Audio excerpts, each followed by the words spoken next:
Hello అండి, అందరు బాగుండారా? బానే ఉంటారులే. కర్ర ముక్క ఏడుంది, పేరు తీసుకుని కొట్టేవాళ్ళు లేకుండా ఎట్ట బాగుంటారు మే? ఏంది ఆ మందలు నువ్వు అడగడము? నీ పాసు గాల ఎట్ట బాగుంటారని? అమ్మఒడి ఎగదింగితే ఎట్ట బాగుంటారు? ఎంతమంది పిల్లకాయలు ఉంటే అంతమంది పిల్లకాయలకి ఇస్తానన్నాడు. ఈడ మా వాళ్ళు కని కూర్చో ఉన్నారు అందరూ.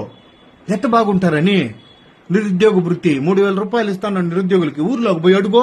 వీడియోలు అడగడం కాదు. అమ్మ ఒడి పడిందా, పిల్లకాయలు నిరుద్యోగ వృత్తి పడిందా అని అడుగు. చెప్పి పెట్టుకుని కొడతారు శంపం మీద. ఎట్ట బాగుంటారు? ఆ రైతులకేమో 15,000 కాదు 20,000 ఇచ్చేస్తా, ఇస్తాం 20,000 ఇస్తాం అని అన్నాడు. ఈ లేదు మే, ఎట్ట బాగుంటారు మే? నోరా పెంట కుప్పమే. ఎట్ట అడుగుతావు నువ్వు? ఎట్ట అడుగుతావని?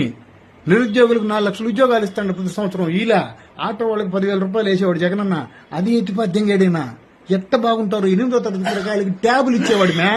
ఇంగ్లీష్ మీడియం పెట్టించి బైలింగ్వల్ టెక్స్ట్ బుక్లు పెట్టాడు జగన్మోహన్ రెడ్డి. బాగా ఊళ్ళోకి పోయి ఆ కళ్ళు కొంచెం చూపించుకోండి డాక్టర్ కాడ చూడు, అంతకు ముందు బళ్ళు ఎట్టున్నాయి, ఇప్పుడు బళ్ళు ఎట్టున్నాయని చెప్పి మంచి మంచి పనులు చేసిన జగన్మోహన్ రెడ్డి ఎందుకు మే నువ్వు తిరతా కూర్చో ఉంటావు? బుద్ధి లేదానా?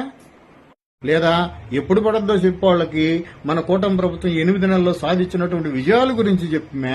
అసలు పవన్ కళ్యాణ్ 10% ఓట్లు లేకపోతే చంద్రబాబు నాయుడు అధికారంలోకి వచ్చిండడు మే. ఇది నిజమా? ఆ చంద్రబాబు నాయుడు లేకపోతే పవన్ కళ్యాణ్కి 21 సీట్లు వచ్చిండవు మే. ఇది నిజమా? వాళ్ళకి తెలుసు మే. ఆ నరేంద్ర మోడీ లేకపోతే అసలు కూటమి ప్రభుత్వమే అధికారంలోకి వచ్చేది కాదు మే. ఇక్కడ చూడు, ఇప్పుడైతే బాగున్నాయి పరిస్థితులు, చేజారిపోతా ఉన్నాయి. మనం కూటమి ప్రభుత్వానికి సపోర్ట్ గా నిలబడి ఇప్పుడు 8 నెలల నుంచి ఏం చేస్తున్నదో చెప్పి చూడు. ఎందుకు ఉత్తపుకారుగా మాటలని మాట్లాడుతావు కూకోనేడా? అందులో మన ఇంటి పేరు పులిసీత కదా.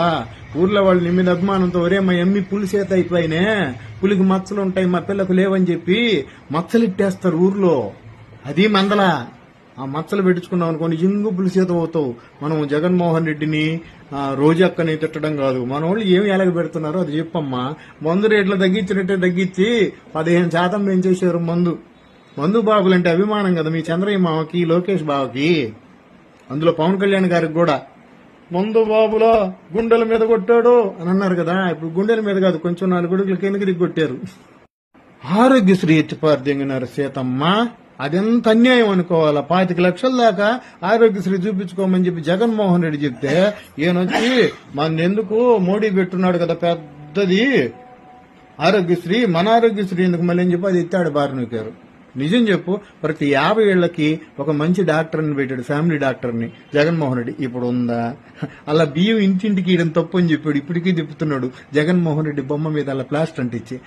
పా సీత నువ్వు ముందు బా సినిమాలు చేసుకోపా నువ్వు బోయపాటి కాడా.